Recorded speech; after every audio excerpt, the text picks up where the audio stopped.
84 लाख योनियां काटकर यदि मनुष्य की देह मिली है, मानव का यदि शरीर मिला है, हल्का सा ढीले डालिए, मानव का यदि शरीर प्राप्त हुआ है और मान लो मानव का शरीर मिला, तो उसको प्राप्त करने का सबसे बड़ा कारण है कि हम भगवान की भक्ति को धारण करें।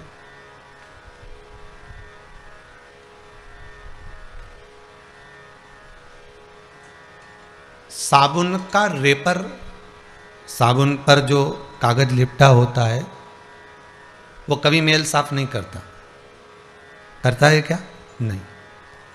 साबुन में जो कलर डरता है वो कलर मेल साफ करता है क्या? नहीं करता। साबुन में जो सुगंध होती है वो मेल साफ करती है क्या? नहीं करती। साबुन का ना रेपर मेल साफ करेगा, ना उसकी सुगंध मेल साफ करेगी और ना उसका कलर मेल साफ करेगा। अगर कुछ मान लो साफ कर भी रहा है तो वो जो साबुन के अंदर जो कास्टिक मिलाया जाता है, साबुन के अंदर जो कास्टिकता डाली जाती है, बस वही कास्टिक मेल को साफ करती है।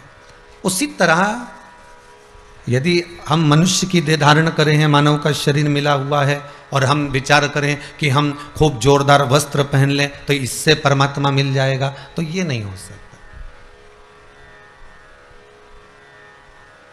हम खूब लंबे बाल बढ़ा लें, इससे भगवान मिल जाएगा, तो उससे भी परमात्मा नहीं मिलता। हम घंटों तक तप साधना में बैठ जाएं तो भगवान मिल जाएगा, तो उससे भी भगवान नहीं मिलता, उससे भी परमात्मा प्राप्त नहीं होता। फिर हमने सोचा कि हम बहुत देर तक बैठकर हम कुछ ऐसा कर जाएं जिससे हमें भगवान प्राप्त हो जाए, तो भगवान उससे भी प्राप्त नहीं होता। भगवान को प्राप्त करने के लिए बस इस मन के भीतर, इस चित्तवृत्ति के भीतर, कान पूरा लगा लो, इस चित्तवृत्ति के भीतर, इस मन के भीतर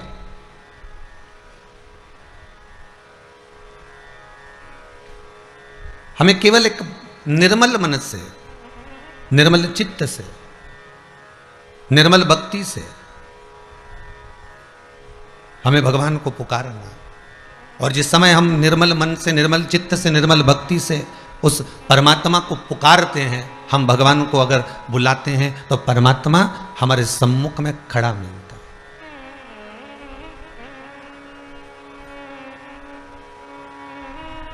उसको मिलने में देरी नहीं लगती। मेल साफ कास्टिक करेगा, रेपर नहीं, कलर नहीं, खुशबू नहीं, अगर करेगा तो बस वो कास्टिक जो अंदर है वो मेल साफ कर देगा। उसी तरह हमारा भजन, हमारा कीर्तन, हमारा स्मरण, हमारा मंत्र जाप, हमारा नाम जाप और हमारे द्वारा किया गया भजन, हमारे द्वारा किया गया स्मरण हमारे ना जाने कितने मेल को साफ कर सकता है। केवल एक पीढ़ी नहीं, ना जाने कितनी पीढ़ियां केवल एक भगवत तत्व के आनंद में प्राप्त हो जाती, तर जाती। महाराज प्रहलाद जी के वंश के अंतर्गत अगर देखा जाए तो यहां हिरण्यकशिपु का संवाद आता है, और हिरण्यकशिपु का संवाद आया, कितना प्रबल राक्षस जीव था, आसुर प्रवृत्ति थी, कितनी आसुर प्रवृत्ति, और इतनी आसुर प्रवृत्ति के अंतर्गत प्रहलाद का जन्म हो जाना, वो भी देवऋषि नारद के घर में जाकर, जब प्रहलाद की माता जी गर्भस्थ थी और यहां माता जब गर्भ से थी और इंद्र ने हरण कर लिया, जब हिरण्यकशिपु तप करने के लिए गए, साधना करने के लिए गए, ब्रह्मदेव से वर प्राप्त करने के लिए गए, और इंद्रदेव लेकर जा रहे थे और देवऋषि नारद ने उनको छुड़ा लिया। देवऋषि नारद ने उनको ले लिया, और लेने के बाद देवऋषि नारद ने कहा तुम इनको लेकर कहां जा रहे हो? तो इसके गर्भ में जो बालक है वो इतना प्रबल है कि वो बालक हो सकता है कि हिरण्यकशिपु जैसा ही राक्षस प्रवृत्ति का होगा, और ज्यादा राक्षस प्रवृत्ति का होगा, और ना जाने कितना उपद्रव मचाएगा।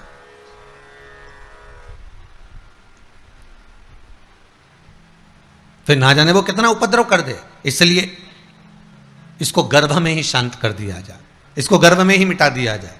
अब जरा विचार करिएगा, बहुत ध्यान दीजिए कथा की ओर। शिव महापुराण, आज श्रावण के महीने की शिवरात्रि है, बहुत ध्यान दीजिएगा हमारा। गर्भ में ही उसको मारने का विचार देवऋषि नारद के आ गया कि गर्भ में ही इस बालक को समाप्त कर दिया जाए। गर्भ में इस बालक को मार दिया जाए, और यदि वो गर्भ में मर गया, शांत हो गया, गर्भ में समाप्त हो गया, तो फिर जन्म ही ना लेगा, और जन्म जब नहीं लेगा तो फिर राक्षस उत्पन्न ही नहीं होगा, फिर राक्षस प्रवृत्ति फिर रही कहां? उसको क्यों ना हम गर्भ में मार दें। अब जैसा इंद्र हिरण्यकशिपु के पुत्र को मारने का प्लान बनाए, विचार करा, जरा विचार करिए, जब आप गर्भ में होगे माता के, जब आप माता के गर्भ में विराजमान होगे, तो भगवान अगर चाहता तो तुम्हें गर्भ में ही नष्ट नहीं कर देता।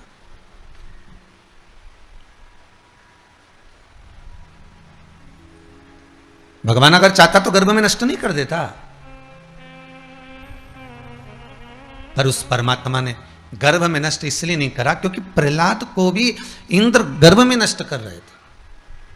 प्रहलाद को भी इंद्र गर्भ में नष्ट कर रहे, पर देख लिया देवऋषि नारद ने कि यह बालक कोई साधारण नहीं है, यह बालक जो गर्भ के अंदर विराजमान है यह कोई साधारण नहीं हो सकता। जो गर्भस्थ विराजमान है यह भगवान की भक्ति में डूबने वाला, भगवत का स्मरण करने वाला, भगवत नाम का जाप करने वाला, श्री हरि को प्रसन्न करने वाला है, भगवान की भक्ति में डूबने वाला है, भगवान के स्मरण में डूबने वाला है। ये ज्ञात हो गया देवऋषि नारद को। और कोई सतगुरु होता है, कोई संत, कोई साधु, कोई सन्यासी, कोई ब्राह्मण, कोई साधक ऐसा होगा जो पहचान जाएगा कि ये गर्भ में मारने के लायक नहीं है, इसको मारा ना जाए, इसको जीवित रखा जाए। और जब ये जीवित रहेगा, जब ये जीवित रहेगा और जीवित रहेगा तो फिर ये कहीं ना कहीं हरि भक्ति को धारण करेगा, भगवान के स्मरण को धारण करेगा। और भगवान की भक्ति में जब डूब जाएगा, भगवान के स्मरण में जब डूब जाएगा, भगवान की सहज भक्ति में जब वो पहुंच जाएगा, तो संसार के ना जाने कितने लोगों को भी भगवान की भक्ति में डुबो देगा। मारने को तो भगवान गर्भस्थ मार देता, भगवान दोनों को जीवित रखता है, धर्म करने वाले को भी और पाप करने वाले को भी।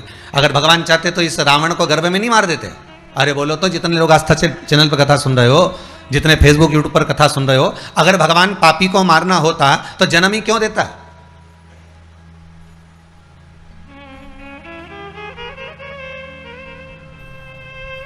अगर लंकाधिपति रावण को भगवान को मालूम है कि ये राक्षस है, भगवान को मालूम है ये उपद्रवी निकलेगा, तो फिर इसको जन्म क्यों दिया? उसको गर्भ में नहीं मार देते।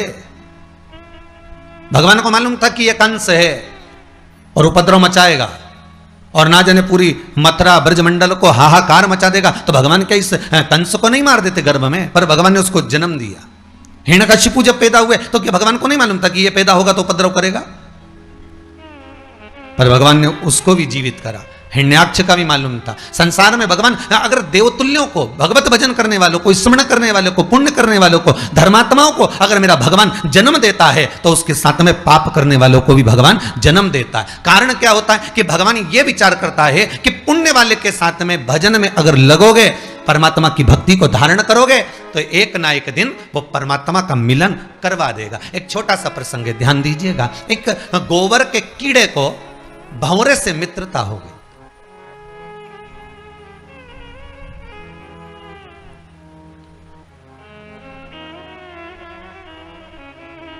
अब वो गोबर में रहने वाला कीड़ा और मित्रता किससे करा है? भंवरे से। अब गोबर में रहने वाले कीड़े की मित्रता भंवरे से हो गई। अब भंवरे से होगी तो दोनों में बड़ी बड़ी गहरी मित्रता हो गई, बड़ी प्रसन्नता हो गई, बड़ी मित्रता। एक दिन भंवरा बोला गोबर के कीड़े से, अरे भाई, हाँ मित्र बोल, क्या बात है? बस मेरा मन कहता है कि अब मुझे बहुत तेज भूख लग रही है। इतनी सी बात। गोबर के कीड़े ने कहा चला जा, जल्दी आ। तो क्या कहाँ हूं? तो भंवरे ने पूछा मैं कहाँ हूं? तो गोबर का कीड़ा काय में रहता था? अरे जम के तो बोलो, गोबर के अंदर। तो गोबर के कीड़े ने कहा जल्दी आ, मैं जहां रह रहा हूं मेरे साथ चल, अभी खिला देता हूं। और जैसे ही वो गोबर में भंवरा बैठा और उसके पंख सब गोबर में लथपथ हो गए। बेचारा खाने गया था भोजन और मालूम पड़े उसी में लथपथ हो गया। फिर उसका मन नहीं लगा, बड़ी मुश्किल से गया, फिर जाके नहाया, स्नान करा। उसने कहीं जाकर पानी की बूंदों से अपने आप को स्नान करा, धोया, फिर इसके बाद वापिस आया। अब भंवरे ने कहा, भाई तेरे साथ में नहीं रह सकता, एक काम कर, तू मेरे साथ चल।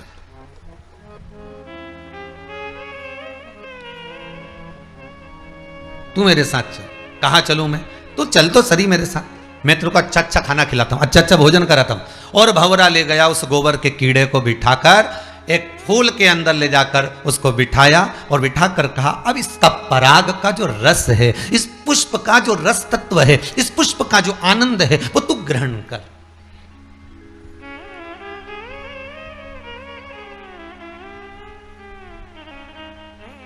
और इस पुष्प का जब रस तत्व तू ग्रहण करेगा, उसमें जो खाने में आनंद आएगा, जो पाने में आनंद आएगा, जो तुझे सुख मिलेगा, वो सुख कहीं नहीं मिलेगा। अब वो जो गोबर का कीड़ा था वो फूल के अंदर बैठ गया। अब तो पहली बार तो इतनी जोरदार पार्टी मिली है। अब अभी तक तो इतनी जोरदार पार्टी मिली नहीं थी, और अब जो पार्टी मिल रही है, इतना जोरदार जो भोजन मिल रहा है, तो उसमें तो सुख का अनुभव हो गया।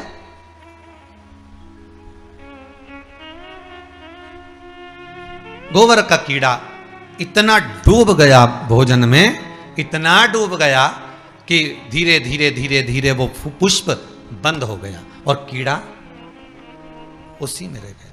भंवरा चले गया, भंवरा चले गया, कीड़ा उसमें डूब गया। गोबर का कीड़ा फूल में बंद है, पुष्प में बंद है। माली आया, सवेरे सवेरे पुष्प उतार कर ले गया। माली ने ले जाकर उस पुष्प को बाजार में रखा, वहां से कोई ब्राह्मण उस पुष्प को खरीद कर ले गया। ब्राह्मण उस पुष्प को लेकर गया, भगवान के चरणों में ले जाकर उस पुष्प को छोड़ दिया। अब वो कीड़ा भगवान के चरणों से निकला, भगवान के श्री विग्रह की ओर बढ़ा और भगवान के शरीर पर घूम रहा है। घूमने के बाद वो कीड़ा वापस फूल में जाकर बैठ गया, और बैठने के बाद जब पुष्प को उठाया गया, निर्माल्य जब पुष्प हो गए, उनको जब उठाया, उठाने के बाद उसको ले जाकर फिर फूल को, जो उतरे हुए फूल होते हैं, उसको ले जाकर पंडित जी ने गंगा जी में डाल दिया। गंगा जी में डाला, जैसे ही वो गंगा में गया, जाते से ही गंगा के जल में तैर रहा था, ऊपर से भंवरा आ गया। भंवरे ने आकर कहा, मित्र क्या बात है, आज तू बड़ा प्रसन्न दिख रहा है। तो वो गोबर का कीड़ा कहता है कि मित्र बने तो तेरे जैसा बने, जिसने मुझे गोबर में से निकालकर पुष्प में ले जाकर रख दिया, पुष्प में से ले जाकर भगवान के चरणों में ले जाकर रख दिया, भगवान के चरणों में से ले जाकर गंगा के जल में ले जाकर रख दिया, ऐसा मित्र बने तो आपको अच्छी जगह ले जाकर रख दिया। अगर संसार में जन्म मिला है आपको, मृत्यु लोक में आप पैदा हुए हो, माता के गर्भ से अगर जन्मे हो, और तो माता को, पिता को लज्जित मत करना, साथ उसी का देना जो सतमार्ग पर चल रहा।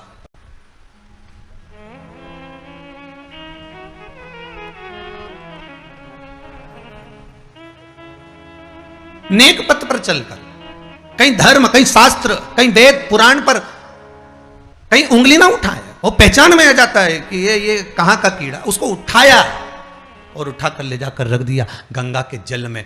वो कह रहा है, मित्रता हो तो ऐसी हो कि जो अपने मित्र को गोबर में से निकालकर अच्छी जगह पर गंगा के जल में ले जाकर बिठा दे। वो मित्र होना चाहिए, वो परिवार होना चाहिए, वो कुटुंब होना चाहिए, वो कबीला होना चाहिए, वो सखा होना चाहिए, वो सहपाठी होना चाहिए, वो संगी होना चाहिए।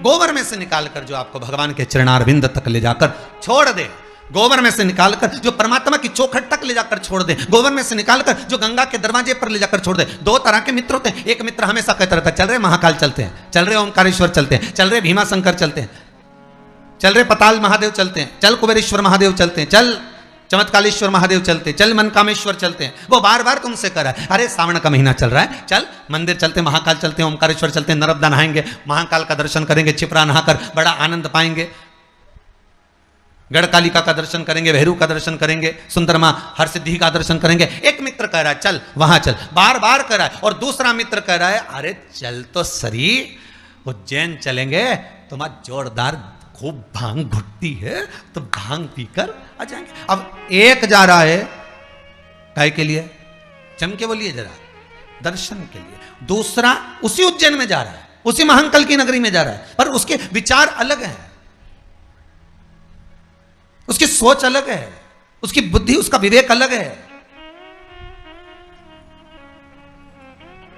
एक कह रहा है चल दर्शन करने ओमकारेश्वर, दूसरा कह रहा है रहने दे, अभी देखते हैं अगले सोमवार तक चलेंगे। अगला सोमवार है, फिर अभी बहुत सारा काम पड़ा है, अभी तो लॉकडाउन हटा बड़ी मुश्किल से, तो व्यापार चला है, अगले सोमवार चलेंगे। सावन पूरा निकल गया और श्रावण पूरा निकला, अब विचार आया कि एक काम करते हैं, अब अभी नहीं जा रहा, फिर बाद में देखा जाएगा, बाद में देखिए। विचार करा, फिर बाद में चलने का विचार। अब तुमने दर्शन के लिए भाव रखा और भोजन के लिए भाव होता तो आज की जगह कल भोजन करूंगा, पत्नी से कह दो, पत्नी से कहना अगले सोमवार भोजन करूंगा, फिर अगले सोमवार के अगले सोमवार करूंगा। भोजन के लिए तो 1 मिनट की देरी नहीं होती, व्यसन के लिए 1 मिनट की देरी नहीं होती, श्रृंगार के लिए 1 मिनट की देरी नहीं होती। केवल अगर होता है तो परमात्मा के दर्शन में, परमात्मा को पाने में, परमात्मा के हाजिरी में, परमात्मा को प्राप्त करने में हम देरी कर देते हैं। परमात्मा मित्र ऐसा बनाओ, सखा ऐसा बनाओ, दोस्त ऐसा बनाओ, सहपाठी ऐसा बनाओ, परिवार ऐसा बनाओ जिस परिवार के अंतर्गत परमात्मा को भी लगे कि मैं इसको जन्म दूंगा, तो जन्म देने के बाद ये भगवान की भक्ति में लग जाएगा। भगवान को मालूम है तुम्हारे जन्म के बाद तुम्हें क्या करना है। एक चोर पानी बहुत तेज आ रहा था, संत की कुटिया में आ गए। संत की कुटिया में जैसी चोर आए, आते सी चोर ने संत की कुटिया में आते सी संत ने पूछ लिया, कौन हो तुम, कौन हो? चोर ने कहा मैं चोर हूं, मेरे पास चोरी का सामान है। संत ने कहा चलो बाहर निकलो, हमारे आश्रम में रहोगे, चोरी कर आ रहे हो, चोरी का सामान लेकर आ रहे हो, चलो निकलो यहां से बाहर। और संत ने उसको धक्का देकर बाहर निकाला। पानी बहुत तेज आ रहा था, उस जलवृष्टि में वो गीला हो रहा था, कांप रहा था, ठंड सी लग रही थी उसको, पानी में गीला हो रहा है, कांप रहा है, दांतोड़ी बज रही है, उसके दांतों में से आवाज आ रही है। संत अंदर आ गए, दरवाजा बंद कर लिया, अंदर आकर संत माला लेकर बैठ गए, साधु माला लेकर बैठ गए, तपस्वी माला लेकर बैठ गए, सन्यासी माला लेकर बैठ गए। इतने में आकाशवाणी हो गई और आकाशवाणी होकर कहा, अरे ओ संत, तुझे तो आज मालूम पड़ा कि ये चोर है, मुझे तो माता के गर्भ में था तब मालूम था कि ये चोर बनेगा। मैंने फिर भी जन्म दिया और माता के गर्भ से उसको प्रविष्ट करा, तो तू अपनी कुटिया से क्यों बाहर निकाल रहा है?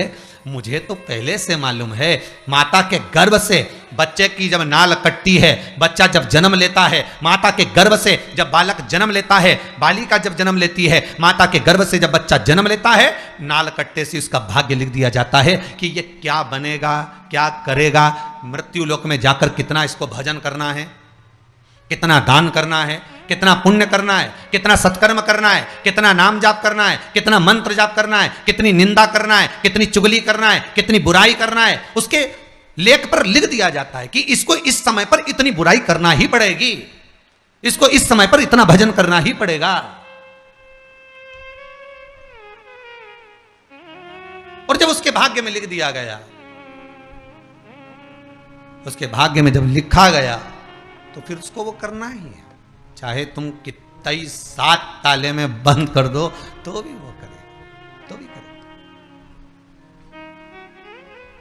भगवान को मालूम था जन्म देने के पहले, भगवान जब गर्भ में रखा आपको, हमको, चाहे आप हो, जितने आस्था चैनल पर कथा को श्रवण कर रहे हैं, जितने फेसबुक यूट्यूब पर कथा सुन रहे हैं, चाहे वो सुन रहे हो ना सुन रहे हो, चाहे वो कहीं बैठकर कथा का रसतत्व ग्रहण कर रहे हैं, उस परमात्मा को अपने जन्म के पहले मालूम था कि ये क्या करेगा, ये निंदा करेगा कि भजन करेगा, ये स्मरण करेगा कि भक्ति करेगा, ये भोजन करेगा कि भजन करेगा, ये व्यापार करेगा कि नौकरी करेगा, ये सब परमात्मा को मालूम। आपको नहीं, परमात्मा को सब मालूम।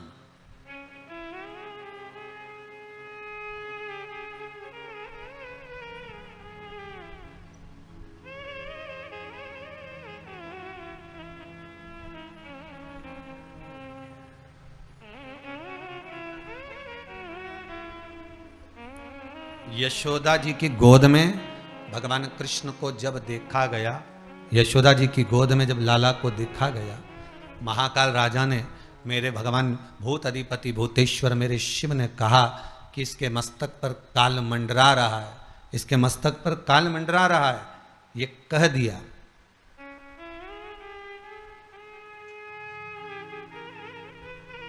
तो भगवान कृष्ण मन में मुस्कुराते हुए यशोदा जी की गोद में विचार करते हैं कि बाबा कह रहे हैं कि इसके मस्तक पर काल मंडरा रहा है, पूतना इसको मारने आएगी, तृणावत इसको मारने आएगा, अगासुर बकासुर कंस ये सब इसको मारने आए, इसके मस्तिष्क पर काल मंडरा रहा है। ये भगवान शंकर जब लाला का दर्शन करने आए तब कह रहे हैं यशोदा रानी से कि इसके मस्तक पर काल मंडरा रहा है। और भगवान मन में विचार कर रहे हैं, भगवान कृष्ण मन में विचार कर रहे हैं माता यशोदा की गोद में कि जब स्वयं महाकाली पहले आ गया तो फिर ये काल क्या करेगा, फिर ये काल करेगा क्या। अकाल मृत्यु भो मरे जो काम करे चंडाल का, काल उसका क्या बिगाड़े जो भक्त हो महाकाल का। फिर काल उसका क्या बिगाड़ सकता।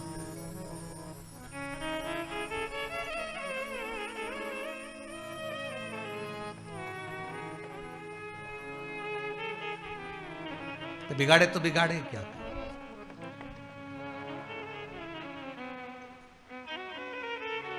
क्योंकि उसकी चित्तवृत्ति में शिव।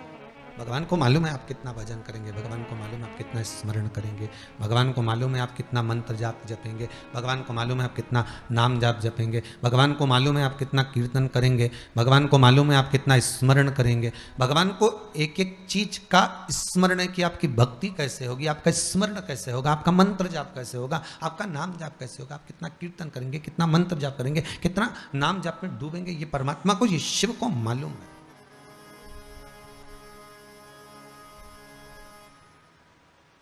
भगवान को ये ज्ञात है, पर हम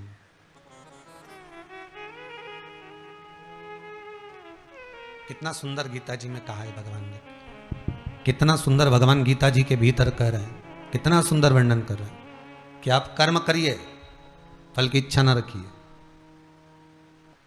आप तो केवल कर्म करो,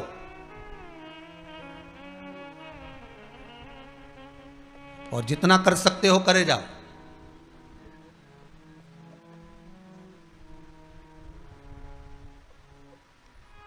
जिस पल, जिस घड़ी, जिस क्षण आपको लगे कि अब मैं कर्म करते करते हार गया, थक गया, अब मेरे बस का कुछ भी नहीं रहा, तब फिर विचार कर लेना। पर कर्म से पीछे मत हटना, कर्म तो करना पड़ेगा। पूर्व के कर्म को काटने के लिए मृत्यु लोक में आकर हमें कर्म करना ही है।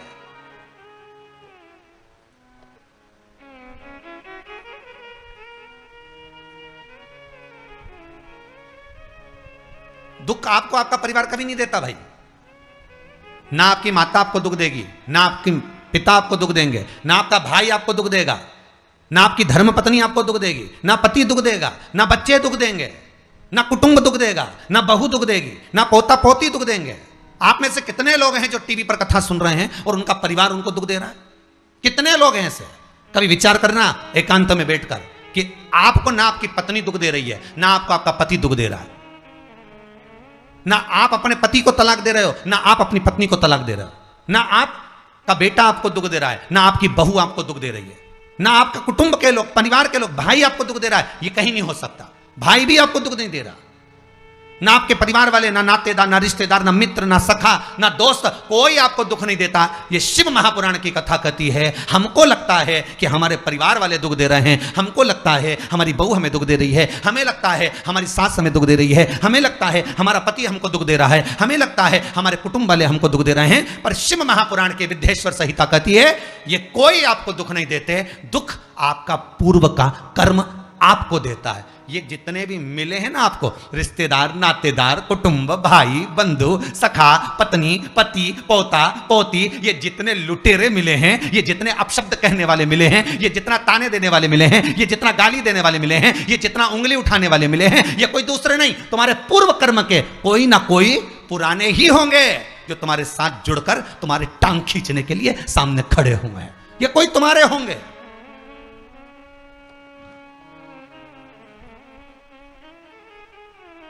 तो ये सब दिमाग से निकाल दीजिए आप, आपके ये चित्तवृत्ति बुद्धि से ये बात सब निकाल दो। जितने लोग कथा सुन रहे हैं ना, अपनी बुद्धि से निकाल देना कि मेरी बहू मुझे गाली दे रही है। हाँ, तूने किसी गाय को रोटी नहीं दी और दी भी होगी, दूसरी बार गाय आ गई होगी तो डंडा मार के भगा दिया, वही बहू आई है, वाणी के डंडे कुदा रही है।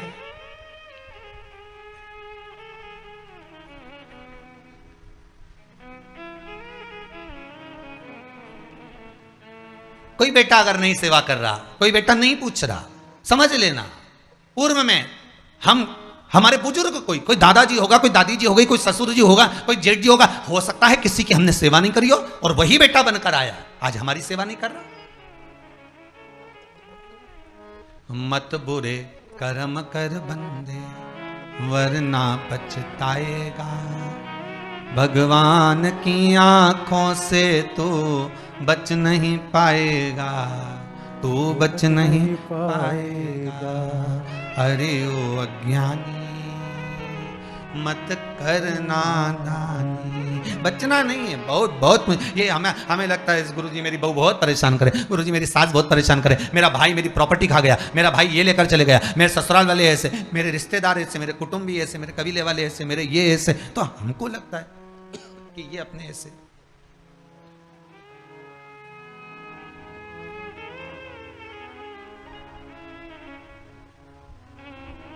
हमको लग रहा है कि ये हमारे ऐसे हैं, हमारे को लूट रहे हैं, हमको ऐसा परेशान कर रहे हैं, हमको ऐसा कर रहे हैं, पर नहीं भाई। शिव महापुराण की कथा कहती है कोई हमको कष्ट नहीं देता। एक बार पहले भी कथा में कहा, आज फिर कह रहे हैं आपको महाराज, फिर कह रहे हैं, आज फिर कह रहे हैं।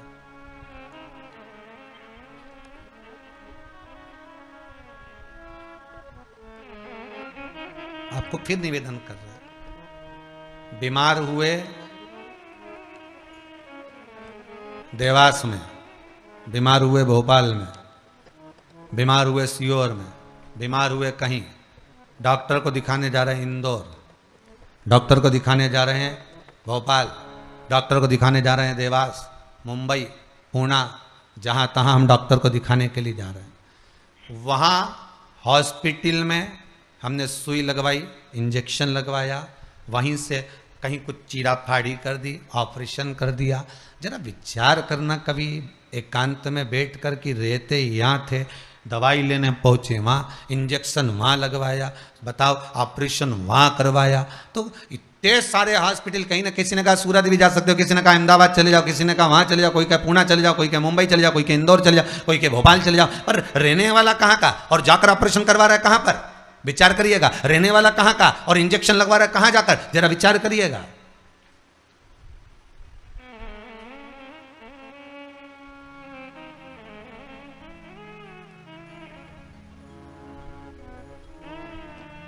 और कितने डॉक्टर, ऑपरेशन करने वाला कोई विशेष, कितनी डॉक्टर सिस्टर, इंजेक्शन लगाने वाली कोई विशेष वहां बैठी है, उसको तुम नहीं पहचानते, वो आपको नहीं पहचानती। अभी कोरोना का टीका लगवाया होगा, वैक्सीन लगवाई होगी, इंजेक्शन लगवाया होगा, कोरोना महामारी का लगवाया सबने। अब लगवाया तो उसमें आपके मन में विचार तो आएगा, ना तो हम इस सिस्टर को पहचानते, ना हम इस डॉक्टर को पहचानते, गए और सुई लगवा के आ गए, पर उसने हमको कष्ट तो दिया, भले वो थोड़ा सा चुभाया पर कष्ट तो मिला। पर विचार करा कि ये क्यों मिली, कारण क्या था, इसी ने क्यों चुभाया। हो सकता है पूर्व में तुमने भी इसको कोई कष्ट दिया होगा, हिसाब बराबर करने के लिए यहां लाके छोड़ दिया। वो दुनिया के लोगों ने कहा है ना कि ये कोरोना महामारी को उपजने वाला, वो चीन के ऊपर लोगों ने कहा कि उन्होंने इस कोरोना महामारी को प्रकट कर, अब उनने तो कर दिया, उनने तो संसार में विनाश का कारण बना दिया, पर फिर प्रकृति ने क्या करा आज की स्थिति में, प्रकृति क्या कर रही है फिर वो भी अंदाजा लगा। कहीं मालूम पड़े मिट्टी हवा में उड़ रही है, ऐसी उड़ रही है गीली कि सब गाड़ी ने बंगला सबके धो दिया उसने, फिर बचा कुचा था, पानी की बाढ़ आ गई। अगर हम दूसरे को कष्ट दे रहे हैं, हम दूसरे पर उंगली उठा रहे हैं, हमने एक उंगली अगर किसी पर उठा दी, हमने उंगली उठाकर कह दिया वो ऐसा है, उसने ऐसा करा, उसने वैसा करा, हमने एक उंगली उठा दी, भले तुम विद्वान हो, भले तुम्हारे में विद्वत्ता है, पर हम किसी पर अगर एक उंगली उठा रहे हैं तो ये 3 उंगलियां हमारे भीतर जा रही है कि अपने अंदर झांक कर देखो कि आप कैसे हो, अपने भीतर झांक कर देखिए कि आप में क्या तत्वता है। जो हम दूसरे में कुछ खोट देख रहे हैं तो हम में कितना खोट भरा होगा, हम में कितना कपट भरा होगा, तभी तो सामने वाला कपटी नजर आ रहा है। जैसा चश्मा लगाओगे सामने वाला व्यक्ति वैसा ही तो दिखेगा, लाल कलर का लगाओगे तो लाल दिखेगा, काला लगाओगे तो काला दिखेगा, पीला लगाओगे तो पीला दिखेगा। नेत्रों में जो काम अगर अहंकार है तो अहंकारी दिखेगा, लोभ है तो लोभी दिखेगा, वासनावान है तो वासनावान दिखेगा, तृष्णावान है तृष्णावान दिखेगा, चोर है चोर दिखेगा, कपटी है कपटी दिखेगा, बेईमान है बेईमान दिखेगा, अज्ञानी है अज्ञानी दिखेगा। आपकी दृष्टि जैसी होगी सामने वाली की सृष्टि वैसी ही नजर आएगी, सामने वाला व्यक्ति आपको वैसा ही दिखेगा। आपका चित्त अच्छा है, आपका मन अच्छा है, आपके दिल अच्छा है, आपके भाव अच्छे हैं, सामने वाला भी वैसा ही नजर आएगा। भगवान कृष्ण ने भेजा था दुर्योधन को अच्छा ढूंढने के लिए, एक अच्छा नहीं मिला। युधिष्ठिर को भेजा था पूरी पृथ्वी पर से कोई बुरा व्यक्ति ढूंढ कर लाओ, युधिष्ठिर को बुरा नहीं मिला, क्योंकि उसकी युधिष्ठिर की बुद्धि में चित्त में ये भरा था, उनकी वृत्ति में ये भरा हुआ था कि बुरा कोई है ही नहीं, संसार में कुछ ना कुछ अच्छा ही दिखी जाएगी। बुरा जो देखन में चला बुरा न मिलिया कोई। हम देख रहे हैं, हम चित्तवृत्ति से हम विचार,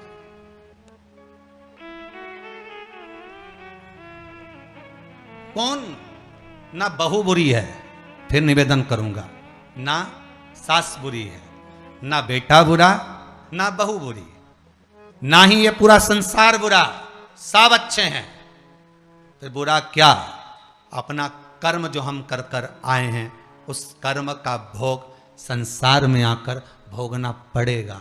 एक रोटी भी हमको खाने को मिल रही है तो हमारे पूर्व के किए हुए कर्म के अनुसार मिल रही है।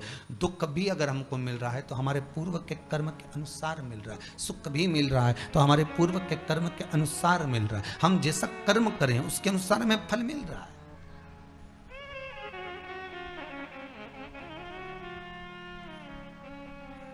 इसलिए बारंबार कहा था कि मान मेरा कहना नहीं तो पछताएगा, माटी का खिलौना माटी में मिल जाएगा, हेट बूट सूट सब यहीं रह जाएगा, और माटी का खिलौना माटी में मिल जाएगा। ये हेट रह गया, ये बूट रह गया, ये सूट रह गया, सब पड़ा की पड़ा रह गया, सब धरा की धरा रह गया। इसका मूल तत्व क्या है?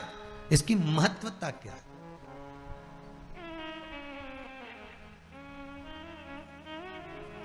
इसकी मूलता कुछ नहीं, इसकी मुख्यता कुछ नहीं, इसकी महत्वता कुछ नहीं।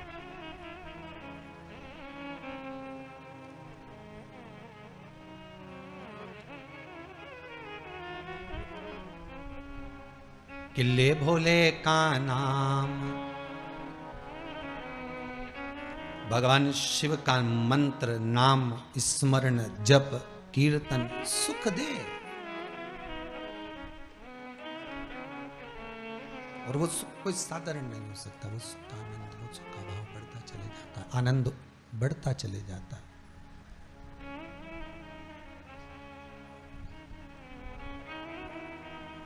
ले भोले का नाम काहे यूं भटके, मिलता है आराम काहे यूं भटके। ये शिव का नाम लेकर हम जब नाम लेकर जब अग्रण्य हो जाएं, परिसर खोलिए महाराज, परिसर खोलिए। हम शिव का नाम लेकर जब अग्रण्य बढ़े, आगे बढ़े, शंकर का नाम लेकर जब अग्रण्यता के भाव की ओर बढ़े, तो जीवन का सुख क्यों ना मिलेगा सर? वो जीवन का आनंद क्यों ना मिलेगा महाराज? शिव पुराण कह रही है कोई बुरा नहीं संसार में। ये जितने नाते रिश्ते कुटुंब कबीले बनते चले जाते हैं, ये हमारे कर्म के अनुसार बनते चले जाते हैं, कर्म के अनुसार। ये कोई दूसरा बनाता नहीं है।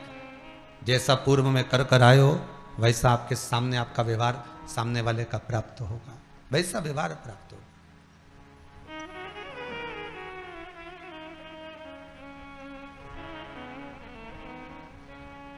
शिव पुराण कर रही है, शंकर की कथा कर रही है, शंकर का अनुमोदन कर रहा है महाराज। अच्छी संगत में बैठोगे, अच्छी संगत में अगर विराजमान होगे तो सुख अपने आप मिलेगा। माता के गर्भ से अगर आपका जन्म हुआ है तो कुछ अच्छा करने के लिए ही हुआ है। अगर आप बैठकर आस्था चैनल के सामने शिव महापुराण की कथा सुन रहे हो तो अपने आप को गौरवान्वित महसूस करना। थोड़ा ना थोड़ा परमात्मा की कृपा, पूर्वजों का आशीर्वाद आपको ऊपर हुआ है, इसलिए आप शंकर की कथा को सुन रहे हो, शिव का भजन कर रहे हो। श्रावण के महीने में आज शिवरात्रि के दिन शंकर का अनुमोदन कर रहे हो।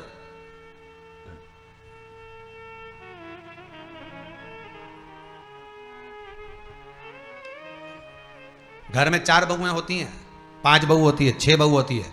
सास 6 बहू को बोलती है कि जाओ पानी लेकर आओ, अरे बोलो जम के जरा, नहीं बोलती ना।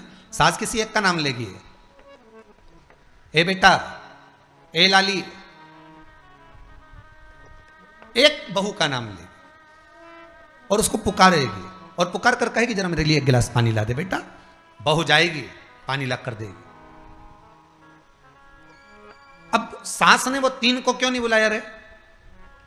अरे बोलो तो जम क्या, वो 3 से क्या सास की दुश्मनी थी? नहीं, वो भी रोज मिलती, वो भी रोज प्रणाम करती है, वो भी रोज नमन करती है, वो भी रोज ना रोज सास के पास जाकर बैठती हैं। वो भी, सास उनको भी साड़ी देती है और सास उसको भी साड़ी देती है, सास उसको भी रकम देती है, उनको भी। और एक को बुलाया आवाज लगाकर, ए बेटा, ए लाली, ए बहू, जरा इधर आ, और जिसका नाम लेकर बुलाया वो दौड़ कर आई और लाकर पानी दे दिया। पर सास इसी को क्यों बुलाती है? 4 बहू में से इसी बस बहू को आवाज क्यों लगाती है? बस उतना तुम अंदाजा लगा कर रखो कि सास इसी को ज्यादा क्यों बुलाती है, इसी से बात क्यों ज्यादा करती है। ना तो उसने कुछ दिया, ना इसने कुछ दिया, ना कोई बात। पर कुछ बहू में, 4 बहुओं में, 4 बेटे में कोई एक ऐसा होता है जिससे सास की अच्छी पटती है। उसी तरह भोलेनाथ भी परिवार में उसको देख लेता है जिससे शिव की अच्छी पटती है, उसी को बिठाता है कथा में।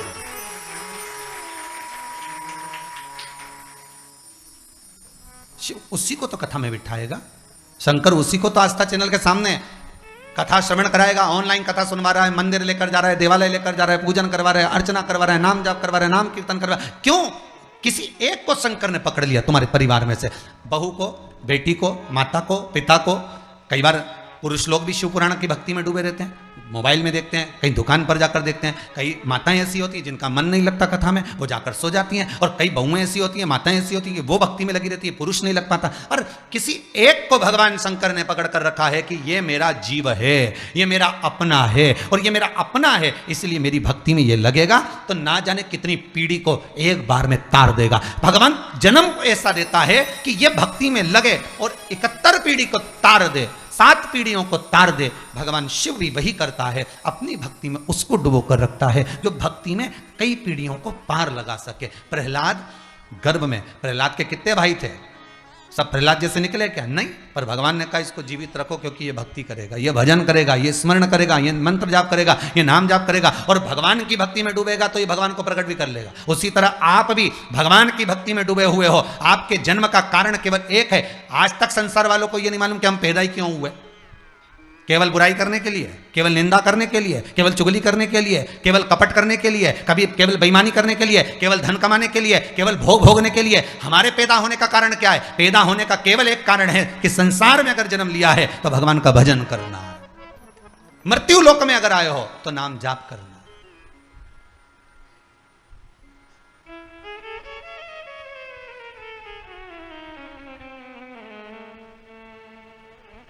अगर मृत्यु लोक में आए हो तो भजन करो, मंत्र जाप करो। अरे मौका मिला है, उस स्मरण में डूबो।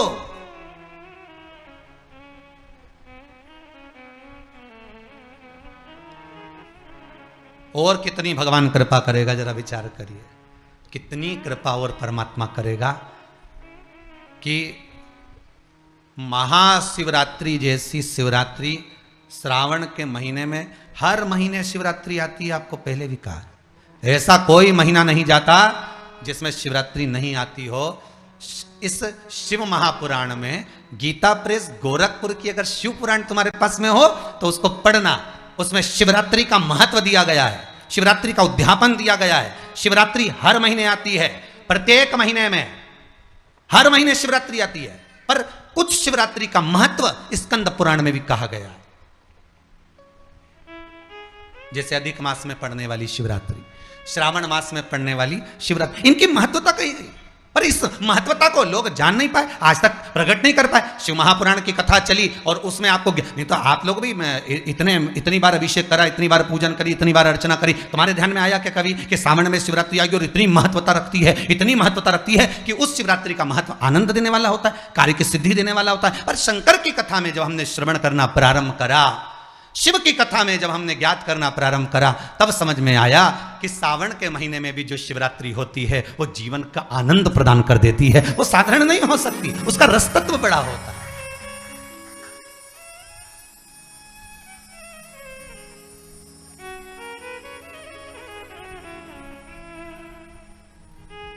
एक विपिन जोशी रऊ से है, नाम है उनका विपिन जोशी, रऊ के हैं।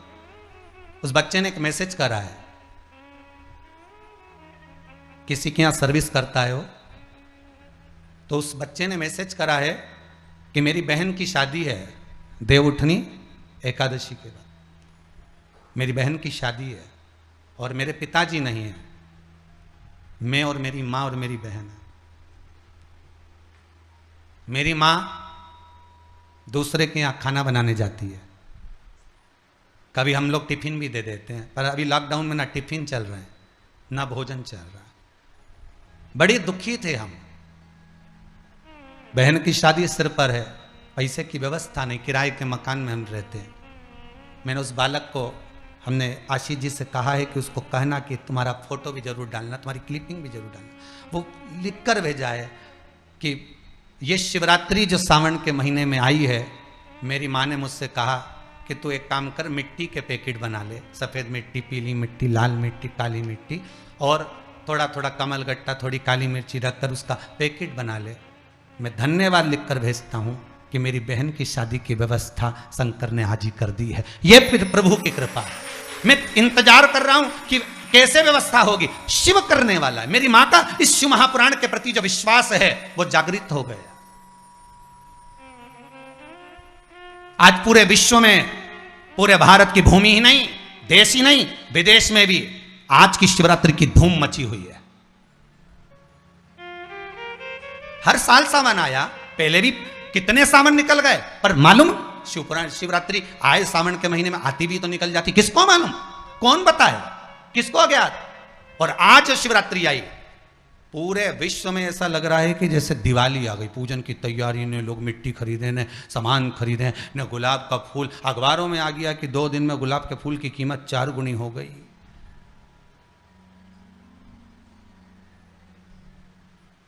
धतूरा भी सिर चढ़ गया। अब धतूरा लोगों, शंकर जी के सिर चढ़े, कहीं कहीं के तो दिमाग में चढ़ गया धतूरा। गजब। एक भाई ने तो क्लिपिंग भेजी है कि मैं धतूरा लेने आया हूं, तो धतूरा लेने आया हूं, कि मैं धतूरा लेने आया। धन्य, कितना उत्साह, बड़ी प्रसन्नता होती है। हिंदू धर्म में पैदा हुए हो, हिंदू के बेटे हो और हिंदू धर्म के अंदर पैदा हुए हो। आज हिंदू धर्म को ये दूसरी संप्रदाय के लोग काट रहे हैं। कम से कम इस आस्था चैनल के माध्यम से, फेसबुक यूट्यूब के माध्यम से, घर घर में जब शंकर का शिवलिंग का अनुष्ठान होगा, 7 बजे से 8 बजे तक जब पूजन होगी, तो कम से कम हिंदू तो जागेगा, हिंदू तो आगे बढ़ेगा। जो ये धर्म को काट रहे हैं, हिंदू धर्म के ऊपर तलवार लेकर झूल रहे हैं कि हम हिंदू धर्म काटेंगे, हमारे धर्म में लोगों को जोड़ेंगे, हम इनको ये बना देंगे, हम इनको ये बना देंगे। नए नए लड़का लड़कियों को काट काट कर दूसरे धर्म की ओर लेकर जा रहे हो। कम से कम घर में बैठकर जब मिट्टी का शिवलिंग, पार्थिव शिवलिंग का निर्माण करोगे, और वो पार्थिव शिवलिंग का निर्माण तुम सावन में कर रहे हो, पर सावन में शिवलिंग का निर्माण अगर होता है तो सूर्य अस्त के पहले शिवलिंग का विसर्जन होता है।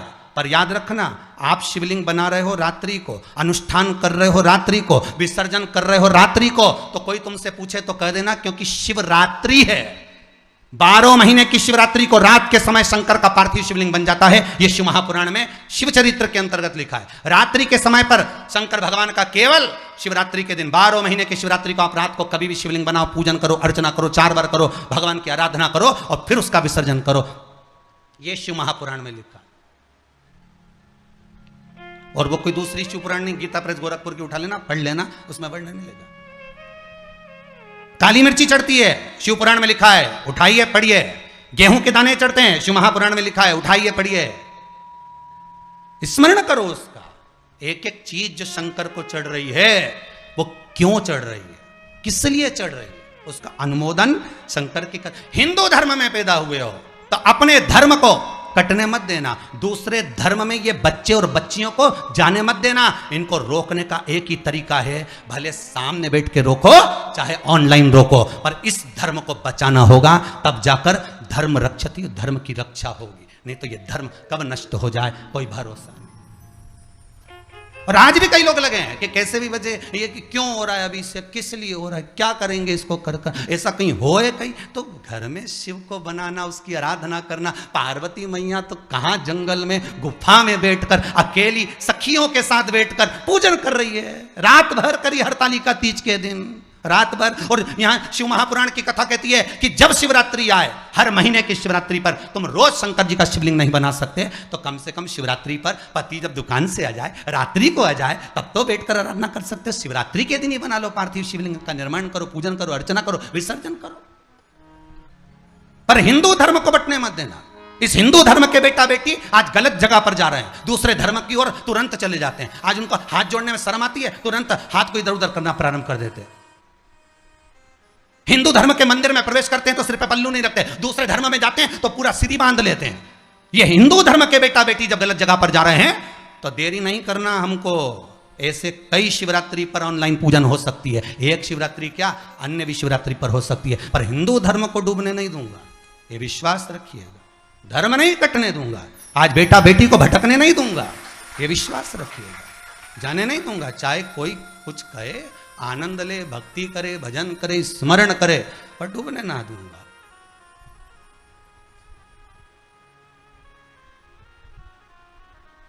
भक्ति के बल पर आनंद पाओ, सुख पाओ, भटको नहीं मार्ग से। शिव पुराण कर रही है, शंकर का अनुमोदन। कितने कितने भाग्यशाली हो साहब, आपकी किस्मत को धन्यवाद देता हूं, आपके भाग्य को धन्यवाद देता हूं, जो घर में बैठकर सा परिवार शंकर के अनुमोदन कर रहे हैं, शंकर की अर्चना कर रहे हैं, पार्थिव शिवलिंग का निर्माण कर रहे हैं। धन्यवाद आपको, बहुत बहुत धन्यवाद। आज तो 33 कोटि देवता भी बाल खुजाएंगे कि कहां से लिया आए है इतने शिवलिंग। पहले लोग 1.25 करोड़ शिवलिंग बनाते थे, अब आज ना जाने कितने करोड़ बन जाएंगे घर घर में। हर हर महादेव, घर घर महादेव, हर घर में शंकर, हर घर में शिव, हर घर में। शिवरात्रि का अनुमोदन है ये शिवरात्रि है, मूल आनंद पाओ। ये वो सुख देने वाली, आनंद देने वाली। महाराज शिव पुराण कह रहे हैं, कर्म के अनुसार हमको फल मिला। एक बार जब कद्रू और विनता, नागों की माता कद्रू और विनता, इन दोनों में शर्त लग गई। और शर्त लगी क्या कि ये सूर्य नारायण भगवान के जो रथ का घोड़ा है और घोड़े की जो पूंछ है वो सफेद, घोड़ा सफेद तो पूंछ भी सफेद। और कद्रू ने कह दिया काली है और विनता करी सफेद, और उन दोनों में क्लेश मच गए।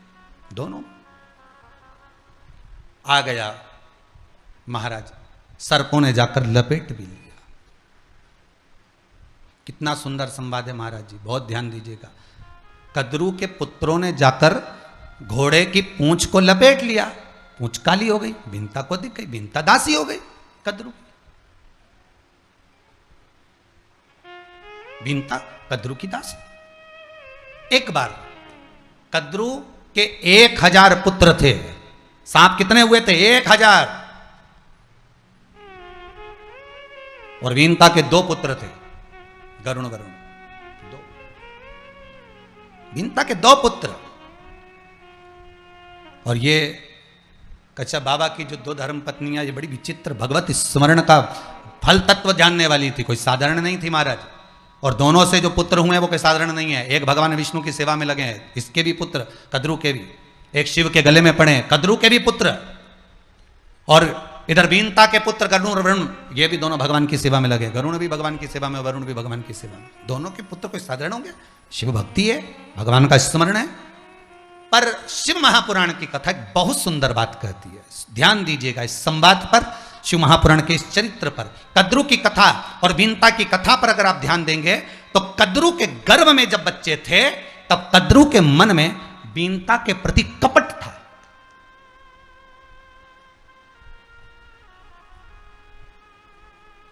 वीनता के प्रति कपट भरा हुआ था। एक गर्भवती जो नारी होती है ना, जिसके भीतर गर्भ होता है, गर्भवती जो नारी होती है, मेरा निवेदन रहेगा इस व्यासपीठ से, मैं करबद्ध निवेदन करता हूं हाथ जोड़ करके, गर्भवती नारी को अगर कितना भी क्रोध आए पर 9 महीने थोड़ा क्रोध पर संयम रखिएगा। आपको कोई जल दे रहा है, लड्डू खाने को दे ना दे, कोई पेड़ा दे ना दे, कोई पूछे ना पूछे, सम्मान दे ना दे, आदर करे ना करे, सत्कार करे ना करे, पर गर्भवती नारी को 9 महीना जब तक बच्चे गर्भ में है तब तक मुख से अपशब्द नहीं कहना, क्रोध नहीं करना, कोई ऐसे शब्द ना बोलना जिससे किसी को ठेस पहुंचे। उसका कारण क्या होगा? उसका कारण दूसरे पर नहीं होगा, जो गर्भस्थ बालक है उसमें होगा। देखिए, बीनता ने अपने पति से कहकर केवल 2 पुत्र मांगे थे, कद्रू ने 1000 पुत्र मांगे थे, दोनों को हुए, उसको 1000 हुए, इसको 2 हुए। पर बीनता ने एक बात बड़ी सुंदर कही, मुझे 2 पुत्र हों भगवत भजन वाले। कद्रू ने भी कहा मुझे भी 1000 पुत्र हों भगवत भजन करने वाले। तो कद्रू का पुत्र शेषनाग भगवान विष्णु की सैया पर है, वासुकी नाग भगवान शंकर के गले में है। ये भजन करने वाले चाहिए। दोनों ने भजन करने वाले मांगे, दोनों ने सेवा करी, दोनों ने अर्चना करी, दोनों ने स्मरण करा, पर एक के पुत्र सर्प बने जिनके मुख में विष भरा है, और दूसरे गरुण जी महाराज जिनके मुख पर श्रीमन नारायण श्रीमन नारायण, वरुण जी महाराज जिनके मुख पर श्रीमन नारायण श्रीमन नारायण। जरा विचार करिएगा, क्यों? क्योंकि बीनता के मन में कद्रू के प्रति कपट नहीं था, पर कद्रू के मन में बीनता के प्रति कपट था। वो कपट का विष बन गया, और जितने गर्भ में बालक थे वो सब विषैले हो गए, वो सारे विषैले। बच्चों में कपट नहीं होता, बच्चों में छल नहीं होता, बच्चों में बेईमानी नहीं होती, बच्चों में प्रपंच नहीं होता। बच्चे तो एकदम साफ होते हैं, एकदम क्लीन।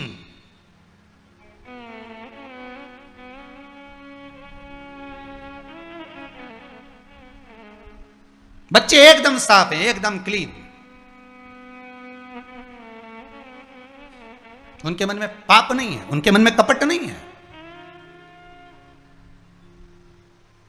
मां रोई, बच्चे पहले रो दिए, पिता रोया, बच्चे पहले रो दिए। घर की दशा देख ली, कुछ नहीं है, बच्चे कभी जिद नहीं करे मम्मी हमको दिवाली पर कपड़े नहीं चाहिए, अभी कुछ भी नहीं, हमारे पास बहुत सारे रखे। बच्चों के मन में कपट नहीं है, बच्चों के मन में प्रपंच बेईमानी नहीं है, छल नहीं है। कोरा कागज है बच्चा। अब कई कई की माताएं कहती हैं कि हमारा बच्चा बहुत उद्यम करता है, ये इतना गदर करता है, ये ऐसा करता है, ये वैसा करता है, तो उसका कारण क्या है गुरुदेव? आप बोलते हो कि छल नहीं है, कपट नहीं है, बेईमानी नहीं, तो फिर आखिर कारण क्या है, ऐसा क्या है? तो ये किसी बात का नहीं है, ये माता के गर्भ में जब ये था ना, और ये माता जैसा सोचती थी ना, जैसा विचारती थी, जैसा बोलती थी, जैसा संबोधन करती थी, 50 बार टॉर्चर करती थी। तुम जा रहे हो बाजार से, मेरे लिए ये लिया ना, फोन उठा उठा के बार बार कहते तुम ये लेके ही आना, फिर पूछे तुम कहां हो, तुम कहां हो, 25 बार फोन करे। तो औलाद भी ऐसी पैदा हुई, एक काम के लिए मना करो दूसरा काम जरूर करे। जैसा माता पिता का भाव होगा वैसे संतान।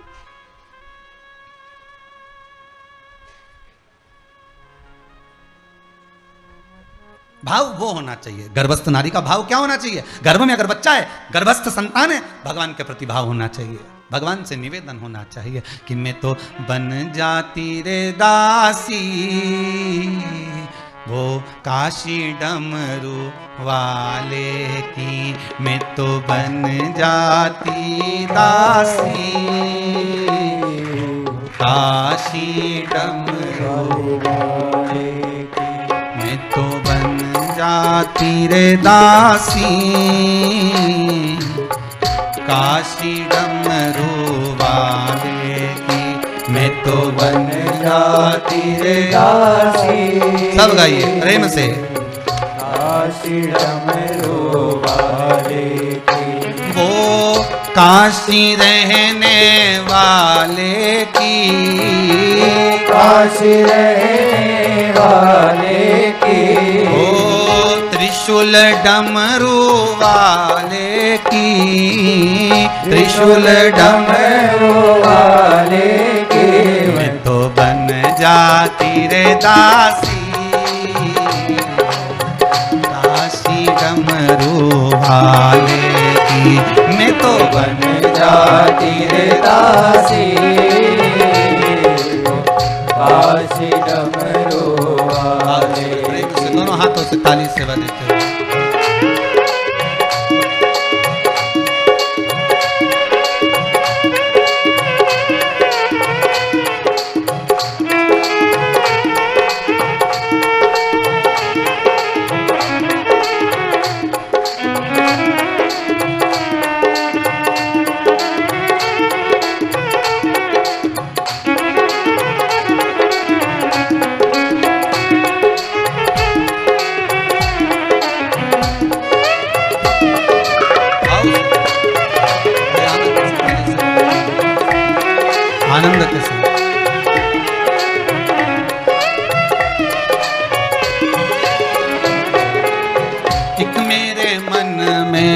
ऐसी आवे गंगा में बन जाऊं।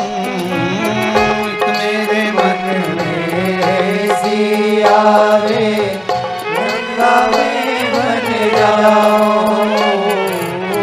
एक मेरे मन में ऐसी आवे गंगा में बन जाऊं। एक मेरे मन में ऐसी आवे गंगा में बन जाऊं। मस्तक पे चढ़ी रहती हो काशी डमरू वाले के। मस्तक पे चढ़ी रहती हो काशी डमरू वाले के। मैं तो बन जाती रे दासी हो काशी डमरू वाले के। मैं तो बन जाती रे दासी। आओ बड़े आनंद से ताली सेवा देते हुए आओ से आनंद के साथ। जय हो।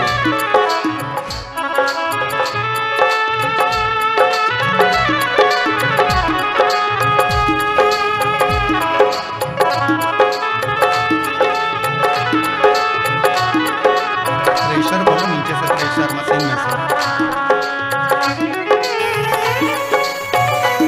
आओ बड़े आनंद के साथ आओ।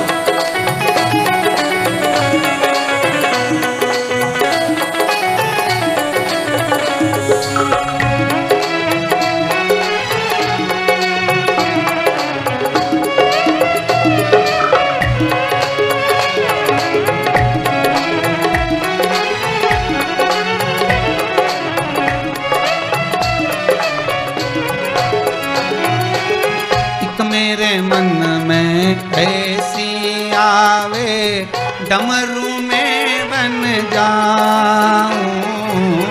एक मेरे मन में ऐसी आवे डमरू में बन जाऊं। एक मेरे मन में ऐसी आवे डमरू में बन जाऊं। ऐसी आवे डमरू में बन जाऊं।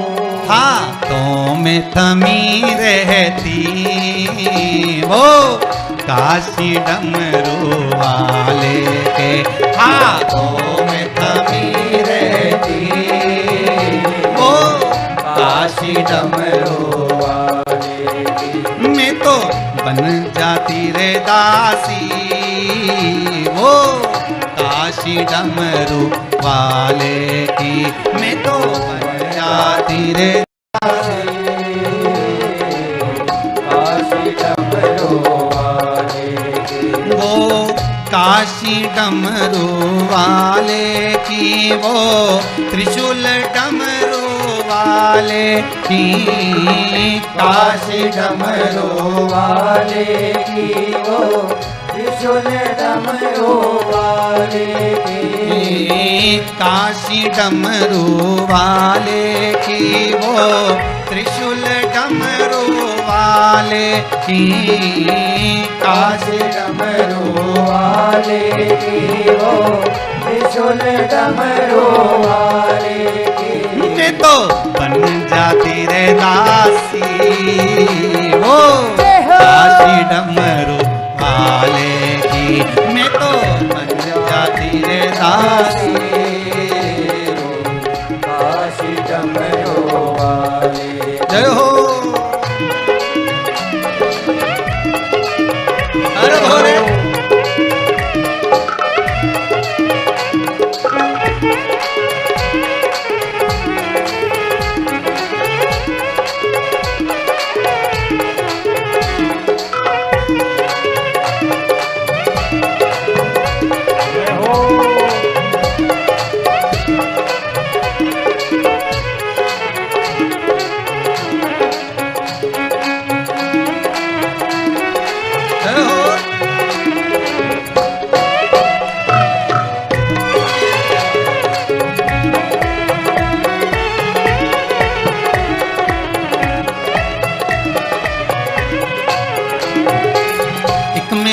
मन में ऐसी आवे, गौरा में बन जाऊं। एक मेरे मन में ऐसी आवे, गौरा में बन जाओ। एक मेरे मन में ऐसी आवे, गौरा में बन जाऊं। एक मेरे मन में ऐसी आवे, गौरा में बन जाओ। हृदय में बसी रहती वो काशी डमरू वाले के, हृदय में बसी रहती वो काशी डमरू वाले के, हृदय में बसी रहती वो काशी डमरू वाले के, हृदय में बसी रहती वो काशी डमरू वाले के। मैं तो बन जाती रे दासी वो काशी डमरू वाले के, मैं तो बन जाती रे दासी काशी डमरू वाले। वो काशी डमरू वाले के, वो त्रिशूल डमरू वाले की, काशी डमरू वाले की, वो त्रिशूल डमरू वाले की। काशी डमरू वाले की, वो त्रिशूल डमरू वाले की, काशी डमरू वाले की, वो त्रिशूल डमरू वाले की।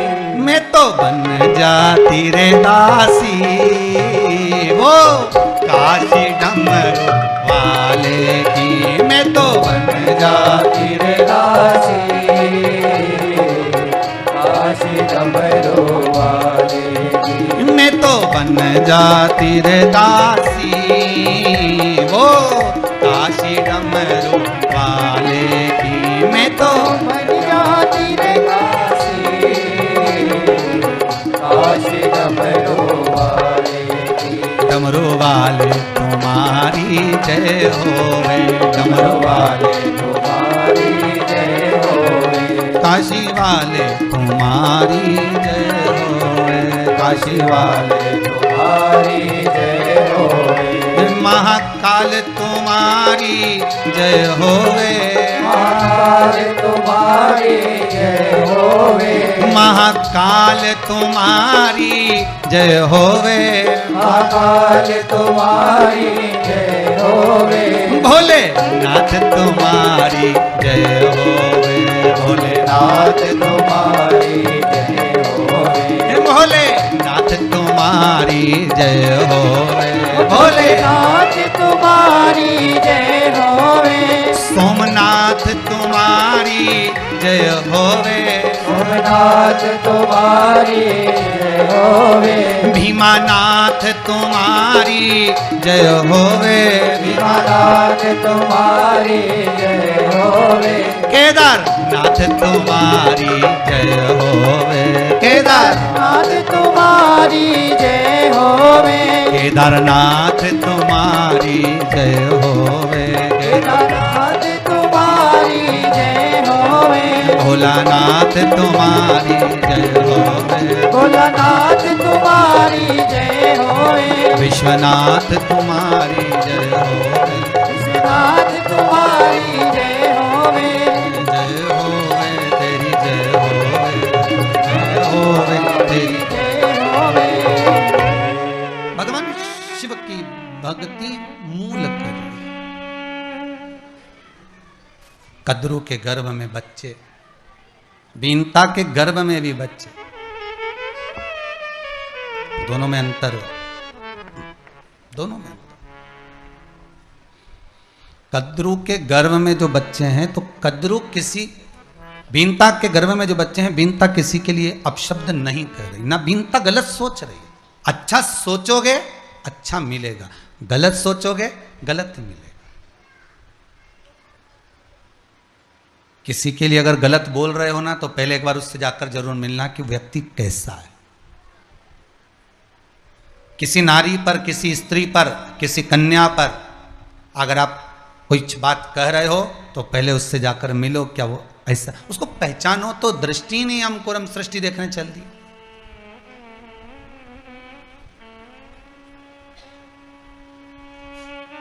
हमें दृष्टि हो तो हम सृष्टि ढूंढे।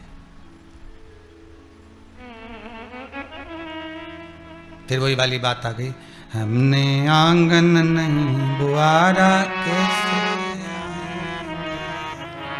अब तक गंदा पड़ा है द्वारा कैसे आए भगवान। अब सोचो, भीतर तो इतना कपट भरा,